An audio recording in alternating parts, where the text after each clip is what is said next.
नमस्कार मित्रांनो, मी शिवम पवार. मित्रांनो, RT त्यालाच आपण राईट टू एज्युकेशन ॲक्ट असं म्हणतो.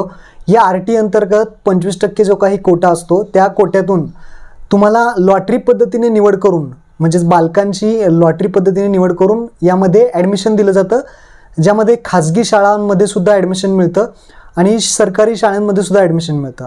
आणि यामध्ये नर्सरी असेल, सिनियर ज्युनियर KG असेल, पहिली असेल, या विद्यार्थ्यांपासून 8वी विद्यार्थ्यापर्यंत जर तुम्ही ॲडमिशन मिळालं तर 8वीपर्यंत तुम्हाला काय होतं, शिक्षण मोफत दिलं जातं. तुमच्याकडून कोणतीही फीज घेतली जात नाही.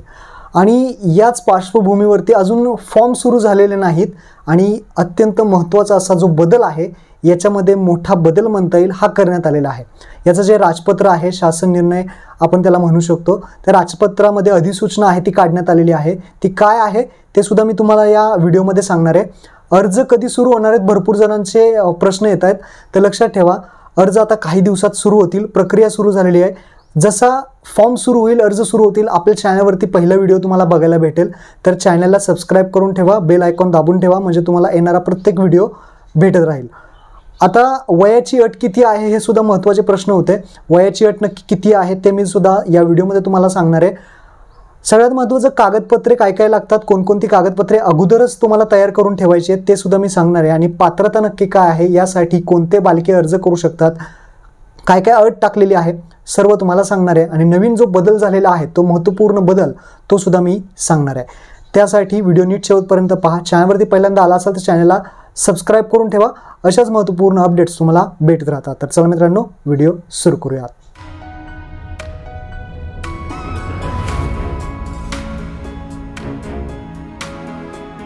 तर मित्रांनो, तुम्ही पाहू शकता, महाराष्ट्र शासन राजपत्र, याला आपण GR सुद्धा म्हणू शकतो. तर यामध्ये काय बदल करण्यात आलेला आहे हे दिलेलं आहे. तर शालेय शिक्षण व क्रीडा विभागामार्फत 9 फेब्रुवारी 2024 रोजी ही अधिसूचना काढण्यात आलेली आहे. या अधिसूचनेमध्ये 3 बदल करण्यात आलेले आहेत. इथे तिन्ही बदल यामध्ये सांगण्यात आलेले आहेत. पहिला बदल आहे, या नियमास महाराष्ट्र बालकांचा मोफत व सक्तीचा शिक्षणाचा हक्क, हा सुधारित नियम जो आहे तो 2024 असं म्हणावे असं सांगण्यात आलेलं आहे. तसेच दुसरा नियम महत्त्वाचा आहे, ज्यामध्ये महाराष्ट्र बालकांचा मोफत व सक्तीच्या शिक्षणाचा अधिकार आहे, ज्यामध्ये 25% प्रवेशाची पद्धत आहे. यामध्ये 2013 नुसार वंचित व दुर्बल घटकातील 25% प्रवेशाकरिता ज्या काही खाजगी विनाअनुदानित शाळेच्या, लक्षात ठेवा, खाजगी विनाअनुदानित शाळेच्या 1 किलोमीटर परिसरात शासकीय शाळा व अनुदानित शाळा आहेत, अशा शाळा स्थानिक प्राधिकाराकडून निवडण्यात येणार नाही. ज्या खाजगी विनाअनुदानित शाळा आहे आणि त्याच्याच 1 किलोमीटरच्या अंतरात शासकीय शाळा आणि अनुदानित शाळा आहेत, अशी शाळा स्थानिक प्राधिकाराकडून इथे निवडण्यात येणार नाही, हे सुद्धा सांगण्यात आलेलं आहे. आणि बाकीचा जो नियम आहे तो एक सांगण्यात आहे. या राजपत्रामध्ये थोडं वाचायला हेच होतं. आपण न्यूजपेपरमध्ये याचं जे काही स्पष्टीकरण आहे ते देण्यात आलेले आहे, ते आपण पाहूयात, म्हणजे तुम्हाला एकदम व्यवस्थित समजेल.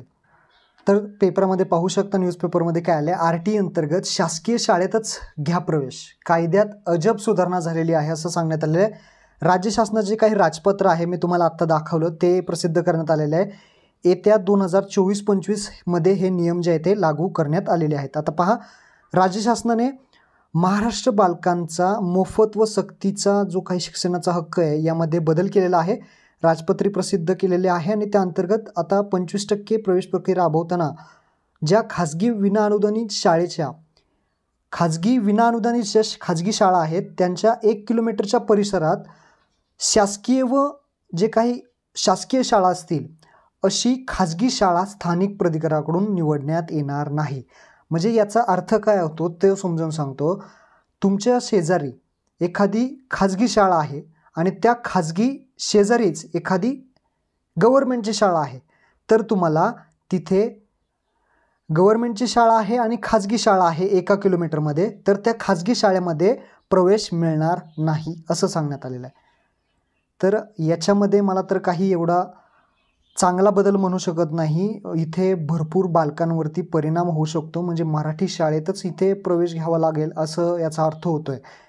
तर तुम्हाला काय वाटतं कमेंट बॉक्समध्ये सांगा. हा बदल तुमच्या लक्षात आला असेल. काही तज्ज्ञ लोक जे आहेत ते काय म्हणत आहेत त्यांचे सुद्धा इथे दिलेलं आहे, तर हे तुम्ही निवांत वाचून घ्या. आपण जी काही पुढची माहिती आहे ती महत्त्वाची माहिती पाहूयात. आता आपण पाहूयात प्रवेशाकरिता जे काही आवश्यक कागदपत्रे आहेत ती कोणकोणती तुम्हाला लागणार आहेत ते समजून घेऊयात. महत्त्वाचे मुद्दे मी सांगणार आहे, तर व्यवस्थित व्हिडिओ पहा. इथे पहिले 2 पॉईंट त्यांनी दिलेले आहेत. पहिला पॉईंट आहे ज्यामध्ये RT 25% ऑनलाईन प्रवेशाकरिता जी काही लागणारी कागदपत्रे आहेत ही पालकांनी ऑनलाईन प्रवेश अर्ज भरण्याच्या अंतिम तारखेपूर्वीचीच असावीत. जी काही कागदपत्रे आहेत तुम्हाला ती आत्ताच काढून घ्या.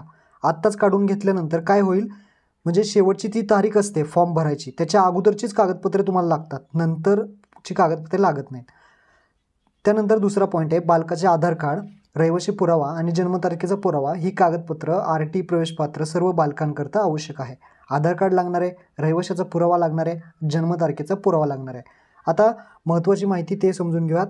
वंचित गट आहे, पाहू शकता. वंचित गटातील बालकांमध्ये कुठले प्रवर्ग येतात ते इथे समजून घ्या. वंचित गट मग पाहू शकता 1, 2, 3, 4, 5 असे वंचित गटामध्ये येतात, ज्यामध्ये जात कोणकोणती आहे, अनुसूचित जाती, अनुसूचित जमाती, विभुक्त जाती, भटक्या जमाती, VJ, NT ब, NT C असेल, OBC असेल, SBC असेल, हे सगळे वंचित गटामध्ये येतात. तसेच दिव्यांग बालके आहेत, म्हणजे अपंग बालके, ते सुद्धा वंचितमध्ये येतात.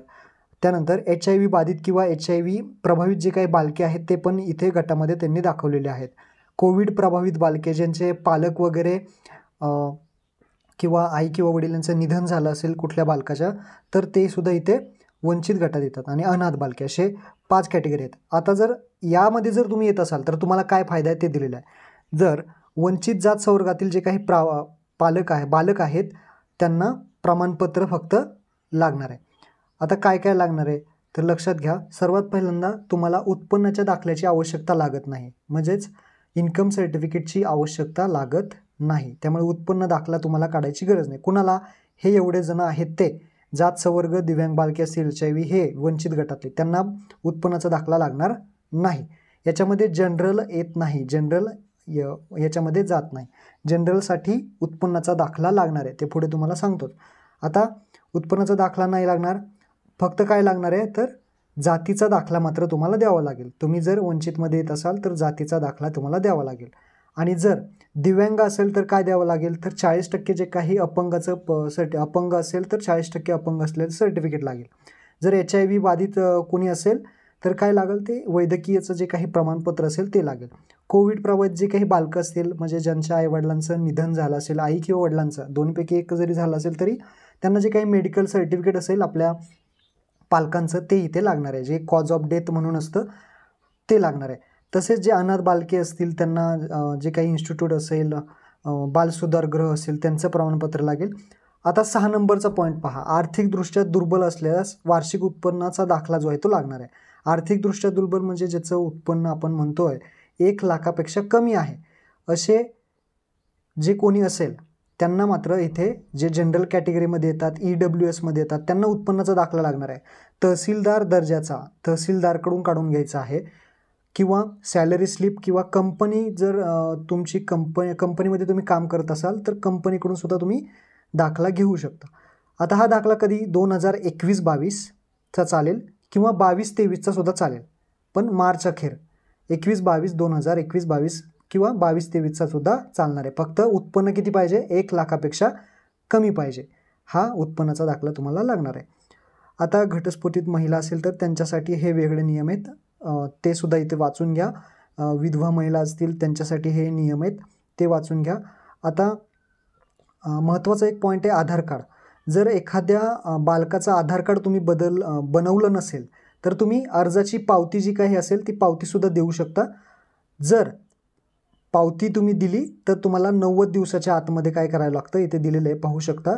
9 दिवसाच्या आतमध्ये शाळेकडे तुम्हाला जेव्हा तुमचं ॲडमिशन होईल, नंबर लागेल लॉटरी पद्धतीने, त्यावेळेस तुम्हाला हे आधार कार्ड 90 दिवसाच्या आतमध्ये द्यावं लागेल. जर नसेल तर लक्षात ठेवा. त्यानंतर जन्मतारखेचा पुरावा हा सर्वांना लागणार आहे. जन्मतारखेचा पुरावा म्हणजे जन्माचा दाखला, बर्थ सर्टिफिकेट म्हणतो आपण, ग्रामपंचायतचं असेल, महानगरपालिकेचं असेल, हॉस्पिटलनं दिलं असेल, अंगणवाडीनं दिलं असेल, रजिस्टर असलं पाहिजे ते, असं जन्माचा दाखला म्हणजे बर्थ सर्टिफिकेट लागणार आहे. रहिवासी पुरावा एक लागणार आहे. रहिवासी पुरावामध्ये तुम्ही काय देऊ शकता, रेशन कार्ड, ड्रायव्हिंग लायसन्स देऊ शकता, किंवा टेलिफोन बिल देऊ शकता, किंवा पाणीपट्टी, घरपट्टी, प्रॉपर्टी टॅक्स, राष्ट्रीय बँकेचं पासबुक, आधार कार्ड, मतदान कार्ड, ओळखपत्र असेल, पासपोर्ट, यापैकी कोणतंही एक तुम्ही देऊ शकता. जिथे तुम्ही राहताय त्या रहिवासी, जिथे शाळा आहे तिथे तुम्ही राहताय असं द्यावं लागेल. आता जर ही कागदपत्रच तुमच्याकडे नाही आहेत, तुम्ही दुसऱ्या गावी कुठेतरी गेला असाल राहिला आणि तिथं तुम्हाला ॲडमिशन घेत, तर 11 महिन्यात जे काही ॲग्रीमेंट आहे, कमीत कमी 11 महिन्याचं ॲग्रीमेंट झालेलं असलं पाहिजे. ते ॲग्रीमेंटसुद्धा तुम्ही ॲडमिशन घेताना देऊ शकता. तर हे सगळे पॉईंट तुमच्यासमोर क्लिअर झाले.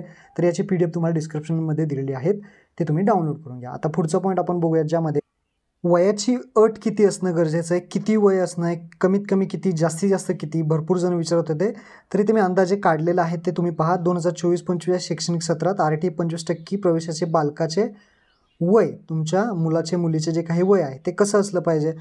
जर तुम्ही प्ले ग्रुप किंवा नर्सरीला मुलीला टाकत असाल, बालकाला प्ले ग्रुप किंवा नर्सरीमध्ये जर टाकत असाल, ती वयोमर्यादा 1 जुलै 2020 ते 31 डिसेंबर 2021 या कालावधीमध्ये, म्हणजेच 31 डिसेंबर 2024चे जे काही रोजीचे वय आहे, कमीत कमी 3 वर्ष पाहिजे आणि जास्तीत जास्त 4 वर्ष 5 महिने 30 दिवस, 31 डिसेंबर 2024पर्यंत.